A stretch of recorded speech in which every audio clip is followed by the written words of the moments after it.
வணக்கம் Gayathri ma'am. Welcome to Sunday chat. எப்படி இருக்கிறீங்க? வணக்கம் தாமு சார், நல்லா இருக்கேன்.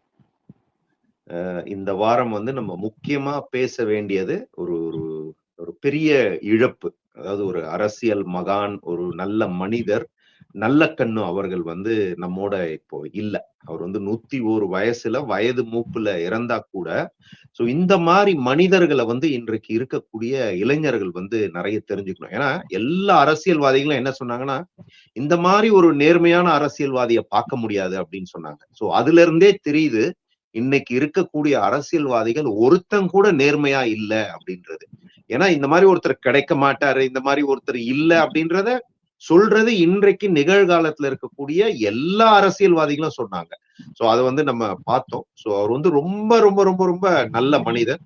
சோ இவரை தோக்கடிச்சது கூட யாரு அப்படின்னு பாத்தீங்கன்னா திமுக கூட்டணி தான். இன்னைக்கு யாருக்கு நல்லது செஞ்சிருக்கிறாங்கன்னு நீங்க யோசிச்சு பாக்கணும். ஏன்னா நல்லக்கண்ணு ஐயா மேல எனக்கு இன்னும் எல்லாரையும் விட ஒரு மிகப்பெரிய ஒரு அபிமானம். ஏன்னா அவர் எங்களுடைய நான் பிறந்த ஊரை சார்ந்தவர். ஸ்ரீவைகுண்டத்துல அவர் பிறந்து விழுந்தார். அவர் பிறந்த ஊர்ல நானும் பிறந்தேன். அதுதான் நமக்கு பெருமை அப்படின்னு சொல்லக்கூடிய அளவுக்கு.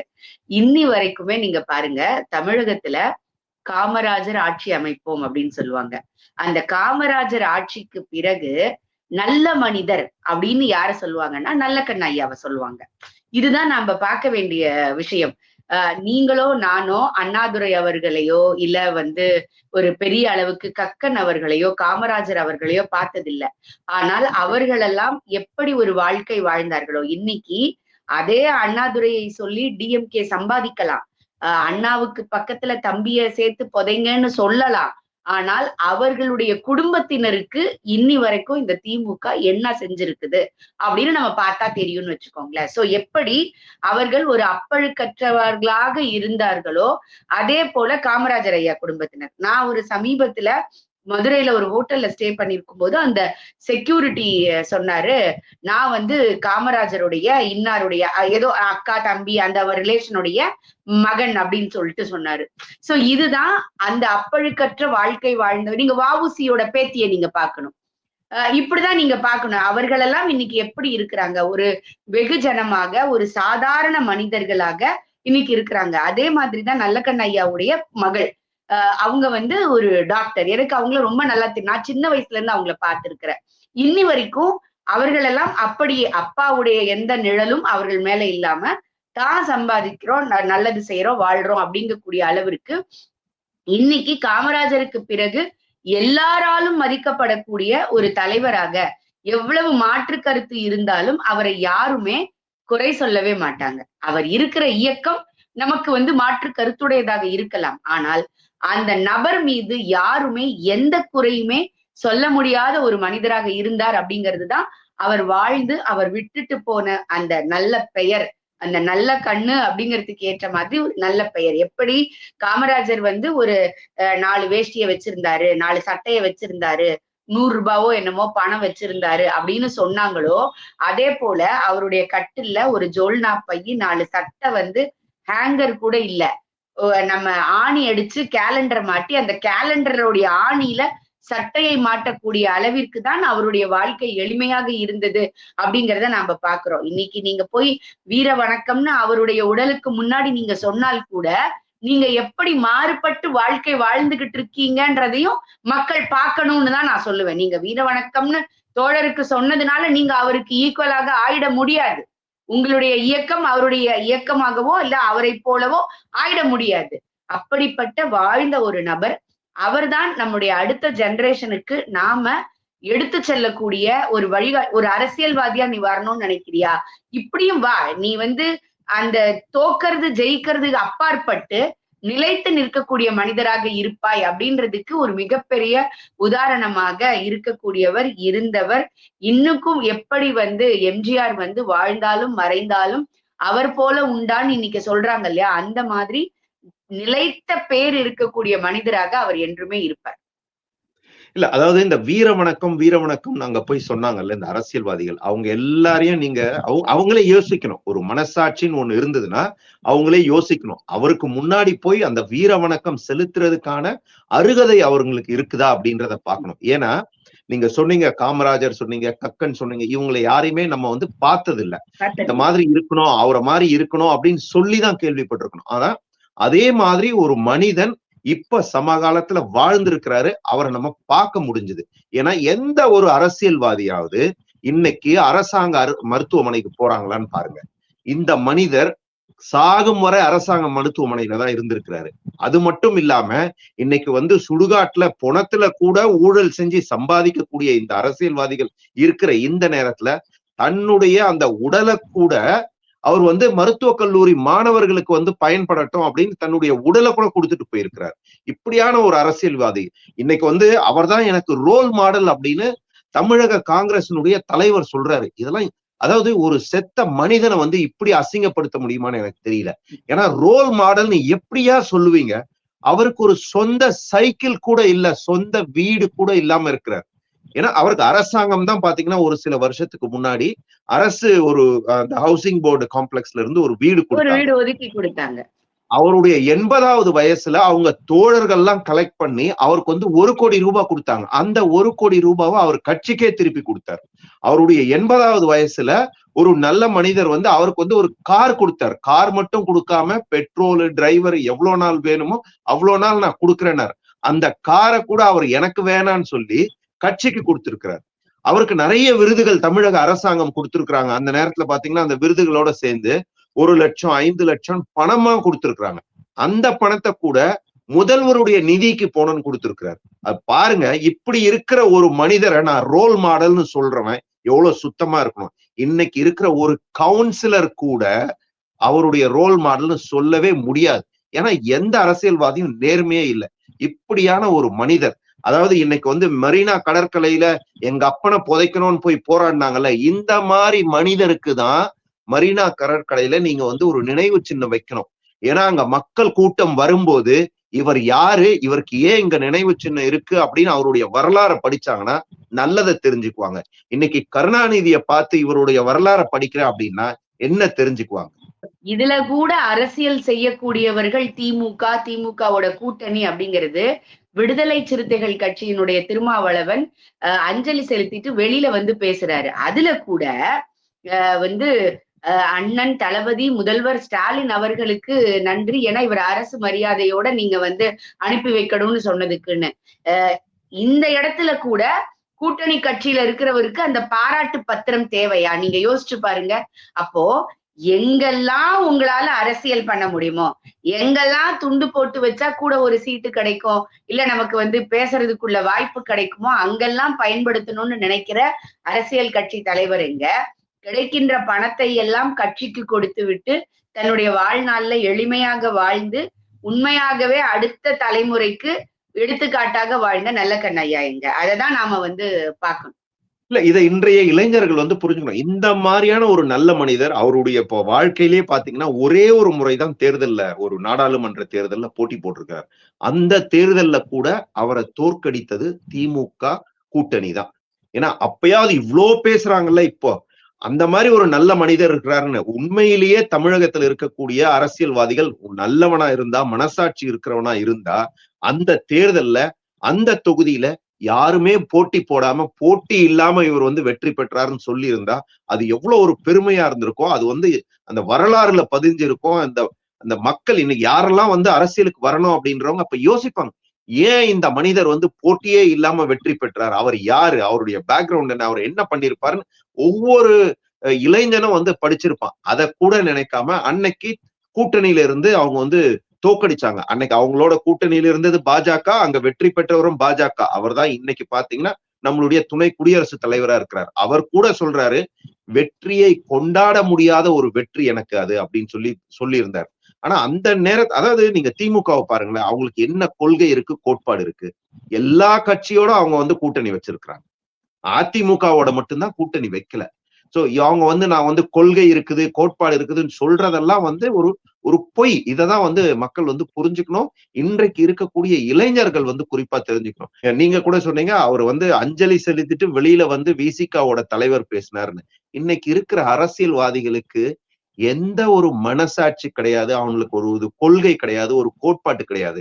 ஏன்னா 3 முறை முதல்வரா இருந்த ஒருத்தர் அதிமுகல 3 முறை முதல்வரா இருந்திருக்கிறாரு. பல அமைச்சரவைகளில அமைச்சரா இருந்திருக்கிறாரு.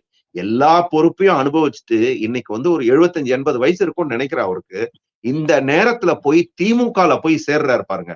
ஏன்னா இதுக்கு முன்னாடி இந்த ஓபிஎஸ் நீங்க எடுத்துக்கிட்டீங்கன்னா எல்லா பிரஸ் மீட்லயும் முன்னாள் முதல்வர் எம்ஜிஆரோட போட்டோவும் முன்னாள் முதல்வர் ஜெயலலிதா அவர்களுடைய போட்டோவும் முன்னாடி வச்சிருப்பாரு. அந்த டேபிள்ல 2 படத்தை வச்சிருப்பாரு. ஏன் இவ்வளோ நாள் அந்த படத்தை கேட்டு பிச்சை எடுத்த நீ நாளையிலிருந்து திமுக தலைவருடைய படத்தை வச்சு பிச்சை எடுப்பியா?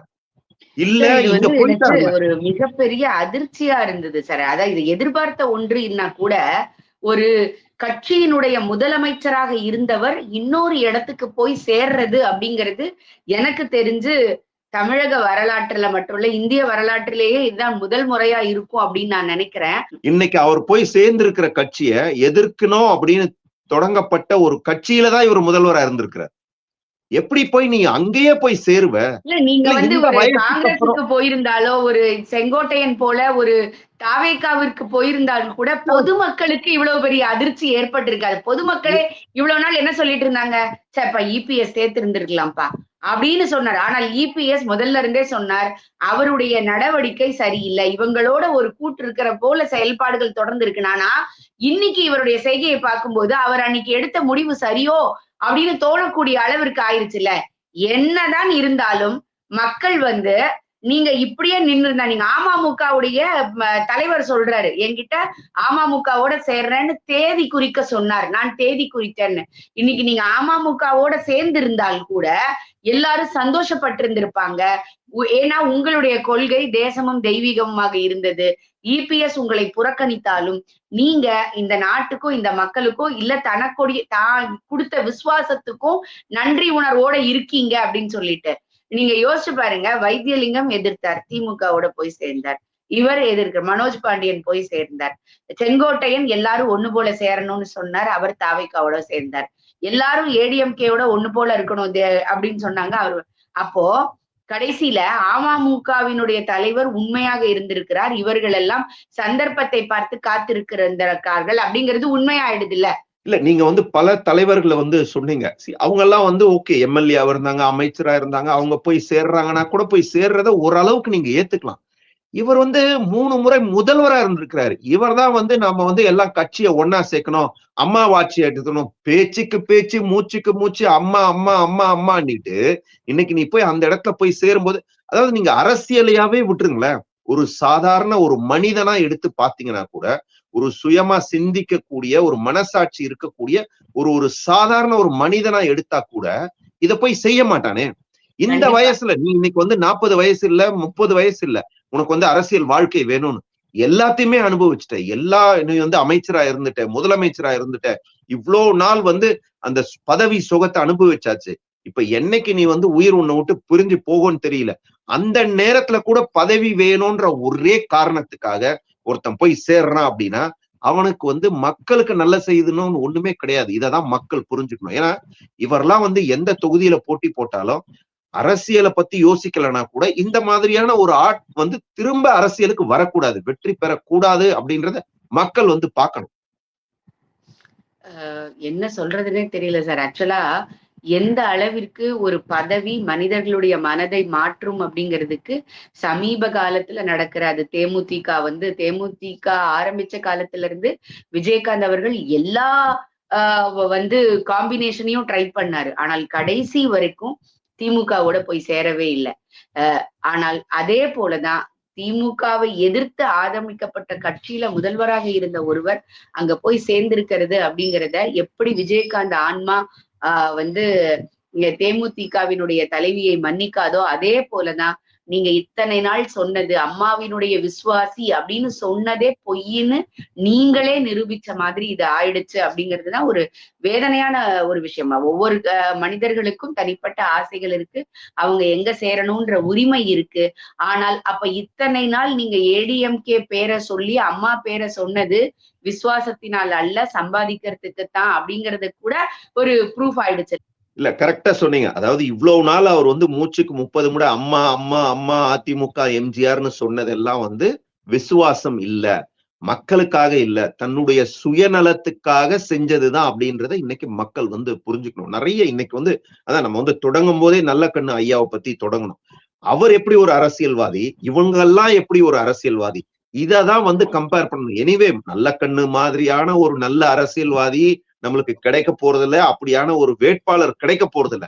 ஆனாலும் மக்கள் வந்து எந்த ஒரு வேட்பாளர் இருந்தாலும் அவங்களோட தொகுதியில யார் வந்தாலும் அதை வந்து யோசிக்கணும். இவங்க வந்து என்ன பண்ணுவான், நல்லது பண்ணுவான், நல்ல வேட்பாளரா, என்ன படிச்சிருக்கிறாரு, அதாவது அந்த வேட்பாளருக்கும் அந்த தொகுதிக்கும் என்ன தொடர்பு இருக்கு, மக்களோட தொடர்பு இருக்கா, அந்த தொகுதியை பத்தி தெரிஞ்சிருப்பாரா, நல்லதை செய்வாரான்னு நிறைய வந்து அனாலிஸ் பண்ணி வந்துதான் இன்னைக்கு பண்ண வேண்டியிருக்கு. ஏன்னா இந்த மாதிரியான ஒரு அரசியல்வாதிகளை நம்ம 5 வருஷத்துக்கு ஒரு முறை தான் நம்மளுக்கு இந்த வாய்ப்பே கிடைக்குது. சோ அந்த நேரத்துல ஏதோ ஒரு 1000 ரூபாய் கொடுக்குறான், 2000 ரூபாய் கொடுக்குறான் அப்படின்றதுக்காக நம்ம வந்து வேட்பாளர் தேர்ந்தெடுத்தோம்னு வச்சுக்கோங்களேன், கடைசி வரைக்கும் கஷ்டப்படுறோம். அதாவது பாருங்க, இந்த 4.5 வருஷத்துல இப்ப முடிய போது அவங்க ஆட்சி, உலகமெல்லாம் சுத்துனாங்க, இன்வெஸ்ட்மெண்ட்டை கொண்டு வரேன்னு தான் பேசினாங்க, ஒண்ணுமே நடக்கல. நம்ம பக்கத்து மாநிலம் எவ்ரி டைம் நம்ம பேசும்போது ஆந்திராவை பத்தி சொல்றோம். ஏன்னா அந்த அளவுக்கு அவங்க வந்து முன்னேறி போயிட்டே இருக்காங்க. 20 லட்சம் கோடிக்கு இன்வெஸ்ட்மெண்ட் வந்திருக்கு, ஆல்ரெடி வேலையை பண்ணிட்டு இருக்காங்க. அங்க பாத்தீங்கன்னா அப்பாவும் பையனும் சேர்ந்து அந்த ஸ்டேட்டை எப்படியெல்லாம் வந்து நம்ம வந்து முன்னேற்றலாம், அந்த மக்களை எப்படியெல்லாம் வந்து நல்லது செய்யலாம், அவங்களுக்கு எப்படி ஃபெசிலிட்டேட் பண்ணலாம்னு யோசிக்கிறாங்க. ஆனா நம்ம ஸ்டேட்ல இருக்கிற அப்பாவும் புள்ளையும் என்ன பண்றான், அந்த கட்சிக்காரன் கையில கருப்பு பெயிண்ட் டப்பாவை கொடுத்து போய் ரயில்வே ஸ்டேஷன்ல இந்திய அழிக்கிறான். 60 வருஷமா இதைத்தான் பண்ணிக்கிட்டு இருக்கிறான். அந்த கருப்பு பெயிண்ட் எடுத்துட்டு போய் நீ இந்திய அழிக்கிறதுனால இந்தி இன்னைக்கு அழிஞ்சு போச்சா, இந்தி இன்னைக்கு ஒழிஞ்சு போச்சா? ஏன்னா 60 வருஷத்துக்கு முன்னாடி இன்னைக்கு பாத்தீங்கன்னா ஒவ்வொரு வீட்லயும் அவங்க பேசுறதுல ஒரு 10% இருந்து 20% வந்து பாத்தீங்கன்னா ஹிந்தி பேச ஆரம்பிச்சுட்டாங்க. ஏன்னா இன்னைக்கு தெருவுல வேலை செய்யறவன் பாதி பேர் ஹிந்திக்காரனா இருக்கான். வீட்டுக்கு ஏதாவது ஒரு வேலைக்கு ஆளை கூட்டினீங்கன்னா அவன் வந்து ஹிந்திக்காரனா இருக்கான். அவங்கிட்ட தமிழ்ல பேசுறதை விட நம்ம மக்கள் ஹிந்தியில பேசுறாங்க, அந்த ஹிந்திக்காரன் தமிழை கத்துக்கிட்டு தமிழ்ல பேசுறான். இதுதான் நம்மளுடைய முன்னேற்றம். போன வாரம் பாத்தீங்கன்னா யோகி ஆதித்யநாத் சிங்கப்பூர், ஜப்பான் போய் அவர் போய் ஒரு 10 லட்சம் கோடி, இவனுங்க போயிட்டு 600 கோடிக்கு எடுத்துட்டு வந்தேன், 1000 கோடிக்கு எடுத்துட்டு வந்தேன். அந்த 600 கோடியும் 1000 கோடியும் பாத்தீங்கன்னா ஏற்கனவே தமிழ்நாட்டுல இருக்கக்கூடிய கம்பெனிஸ். அவங்களுடைய ஆபீஸ், ஹெட் ஆபீஸ் எங்க இருக்கும், ஜப்பான்ல, இங்க சிங்கப்பூர்ல இருக்கும்ல, அங்க போய் இந்த எக்ஸ்டென்ஷன் ப்ராஜெக்டுக்கு வந்து இவங்க எம்ஓஐ சைன் பண்ணிட்டு வராங்க. கண்டிப்பா ஆந்திராவும் யூபியும் புதுசா கம்பெனிஸ கொண்டு வராங்க, புதுசா இன்வெஸ்ட்மெண்ட்டை கொண்டு வராங்க. அதாவது இவங்க டிசைனா நாடக கம்பெனி, அதாவது டோட்டலாவே. ஏன்னா அந்த கட்சியே ஒரு நாடக கம்பெனி தானே. கருணாநிதி என்ன கதை வசனம் எழுதினவர் தானே, இவ்வளவு நாள் எழுதி பேச்சு மக்களை ஏமாத்தி அதையே இன்னைக்கும் பண்ணிக்கிட்டு இருக்காங்க. இப்ப பாருங்க, முதல்வர் வந்து கடந்த ஒரு 2-3 வாரமா ஊரா திரியிறார். 4.5 வருஷம் உட்கார்ந்துட்டு ஒரே இடத்துல இருந்து ரிமோட்டை போட்டு அமைக்க வேலை செஞ்சவரு இப்போ ஊரா போறாரு. நீங்க தப்பா பேசிட்டீங்க, நான் உங்களை வன்மையா கண்டிக்கிறேன். ஒரே இடத்துல உட்காரல, அவர் வந்து ஷூட்டிங் எடுத்தாரு, வாக்கிங் போகும்போது ஷூட்டிங் எடுத்தாரு, சைக்கிள் ஓட்டுனாரு, ஜிம்முக்கு போனாரு, எத்தனை வேலை பார்த்திருக்கிறாரு. நீங்க வந்து அவர் ஒரே இடத்துல உட்காந்துட்டாங்கன்னு ஒரே நல்ல வேலை பார்த்தாரு மேடம், அவர் நல்ல வேலை பார்த்தாரு. அவர் வாக்கிங் போற பார்க்ல பொதுமக்களுக்கு அனுமதி இல்ல. கோடியா மக்கள் பணத்தை செலவு பண்ணி பார்க்கு வாக்கிங் ட்ராக் எல்லாம் போட்டுட்டு அவர் வாக்கிங் போறாருன்றதுனால அங்க பொதுமக்கள் உள்ள போக முடியல. ஒரே நீங்க பாத்திருப்பீங்க, ஒரு வெள்ளை சட்டக்காரரை பாத்திருப்பீங்க, ஒரு அம்மாவை பாத்திருப்பீங்க, ஒரு பொண்ணு அப்பான்னு கூப்பிடுறத பாத்திருப்பீங்க. அவர்கள் எல்லாம் பொதுமக்கள், அந்த பொதுமக்களுக்கு எல்லாம் அலௌடு உண்டு. இல்ல அதுதான் இப்படி, அதாவது எல்லாமே வந்து மக்களை ஏமாத்தி இந்த மாதிரி டிசைனா வீடியோ போட்டு மக்கள் பணத்தையே எடுத்து 5000 2000 கொடுத்து ஏமாத்தி, இப்படி இதுக்கெல்லாம் நம்ம ஏமாந்தோம் அப்படின்னா தமிழகம் வந்து எந்த நிலைமைக்கு போகும் அப்படின்றது கனவுல கூட நினைக்க முடியாது. இவ்வளவு நாள் நம்ம என்ன சொல்லுவோம், யூபி, பீகார் அவெல்லாம் வந்து பின்தங்கினவங்க, அவங்க வந்து பீமார் ஸ்டேட்ஸ் அப்படின்னு. தமிழ்நாடு இன்னைக்கும் பீமார் ஸ்டேட்டா ஆயிடுச்சு. இன்னைக்கும் சொல்றாங்க, அதாவது நாங்க வந்து பாத்தீங்கன்னா உயர்கல்வியில வந்து அதிகமா போறது எங்க ஊர்ல இருந்து தானே. அதுக்கும் உனக்கும் என்ன சம்பந்தம்? எங்க வீட்டுல 2 பையன் இருக்கிறான்னா, அவன் ஸ்கூல முடிச்சான்னா நான் எடுத்துட்டு போய் அவனை உயர்கல்வியில சேர்க்க போறேன். நீ என்ன எங்க வீட்டுக்கு வந்து அவனை கூட்டு போய் உயர்கல்வியில சேர்க்க போறியா? ஏன்னா தமிழகத்துல இருக்கக்கூடிய அந்த மக்கள் பாத்தீங்கன்னாலே அவங்களுக்கு படிக்கணும், பசங்களை படிக்க வைக்கணும்னு அவங்களுக்கு அந்த அந்த அந்த அவேர்னஸ் இருக்கு, அவங்களுக்கு அந்த இன்ட்ரெஸ்ட் இருக்கு. அவன் ஆட்டோ ஓட்டினாலும் ரிக்ஷா ஓட்டினாலும் பையனை நல்லா படிக்க வைக்கணும் அப்படின்னு சொல்லி நீங்க நடத்துற அரசாங்க ஸ்கூலுக்கு கூட்டு போறதே இல்லை. காசு செலவானாலும் பரவாயில்லன்னு பிரைவேட் ஸ்கூல்ல படிக்க வைக்கிறான். அவன் காசு செலவு பண்ணி பிரைவேட் ஸ்கூல்ல படிக்க வச்சான்னா அவனை உயர்கல்விக்கு எடுத்துட்டு போய் தானே சேர்ப்பான். ஏன்னா எல்லா இடத்துலயும் பிடிஆர் போனாருன்னா இதைத்தான் சொல்றாரு. ஆமா, நாங்க தான் வந்து அந்த கிராஸ் என்ரோல்மெண்ட் ரேஷியோல அதிகமா இருக்கிறோம். அதுக்கும் உனக்கு என்ன சொல்லுங்க, எஜுகேஷனோட குவாலிட்டி எப்படி இருக்குன்னு சொல்லுங்க. நம்ம பக்கமா விளைப்போம். ஏன்னா உடனே சொல்லுவாங்க சென்ட்ரல் கவர்மெண்ட் எங்களுக்கு அவார்டு கொடுத்துருக்குன்னு. இன்னைக்கு உங்களுக்கு சொல்றேன் சார், சென்ட்ரல் கவர்மெண்ட் அவார்டே கொடுத்தது கூட நம்ம அதை ஒத்துக்க மாட்டோம். ஏன்னா சென்ட்ரல் கவர்மெண்ட் ஸ்டேட் கவர்மெண்ட் கொடுக்கிற நம்பர்ஸ வச்சு, ரிப்போர்ட்டை வச்சு, அதை எல்லா மாநிலத்தோட கன்சாலிடேஷனை வச்சு உங்களுக்கு அவார்டு கொடுக்குறாங்க. ஆனால் நீங்க உள்ள வந்து பாருங்க, இங்க என்ன உண்மையான நிலைமைன்றது நமக்கு தெரியும். இல்ல, அவார்டு கொடுக்கறதுக்கு பெருமை அடிக்கிற அதே சென்ட்ரல் கவர்மெண்ட் வந்து பசங்களை வந்து பிசிக்கலா செக் பண்ணப்ப 8வது படிக்கிற பையனுக்கு 5வது புக்ல இருக்கக்கூடிய அவார்டு கொடுத்தாங்கன்னு சொன்னா ஒத்துப்பாங்க. அதாவது சென்ட்ரல் கவர்மெண்ட் எனக்கு அவார்டு கொடுத்திருக்குன்னு சொல்லுவாங்க. ஆனால் 26 மாநிலத்துல சர்வே பண்ணதுல 26 மாநில மொழிகள் பேசுறவங்கல்ல தமிழகம் 23வது இடத்துல இருக்கு. உன்னுடைய தாய்மொழியவே ப்ரொஃபிஷியன்சியா உள்ளதுல நீங்க பயன்படுத்துறதுல 23வது இடத்துல இருக்கீங்கன்னு சொன்னா அதை ஒத்துக்க மாட்டாங்க. அதை சொல்லுவாங்க ஒன்றிய அரசு எங்க மேல வேணும்ட்டே சொல்லுதும்பாங்க. சோ இவங்களுக்கெல்லாம் செலக்டிவ் அம்னீஷியா, எது வேணுமோ அதை மட்டும் எடுத்துக்க கூடியது. இதே கல்வியில ஜிஆர்ல நீ டாப்னு சொன்னா நான் ஒத்துப்பேன். ஆனா குவாலிட்டியில நீ லாஸ்ட்ல 3வது இடத்துல இருக்க அப்படின்னு டாப் 3ல இருக்கன்னா நாங்க ஒத்துக்க மாட்டோம். இல்ல, அதனாலதான் பாருங்க இன்னைக்கு வந்து நிறைய பேர் நீங்க படிச்சாலும் ஓகே, ஒரு சிலர் வந்து இன்னைக்கு யூஎஸ் போயிட்டா வெளிநாட்டுல போய் படிக்கிறான்னு சொன்னாலும் அதுக்கும் இந்த அரசாங்கத்துக்கும் சம்பந்தமே இல்ல.